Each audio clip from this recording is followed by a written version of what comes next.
আমরা প্রিয়তে পড়ি। আমরা একটি কবিতা বলব।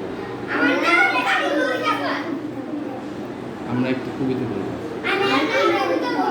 হ্যাঁ, তুই বলো। মামার বাড়ি।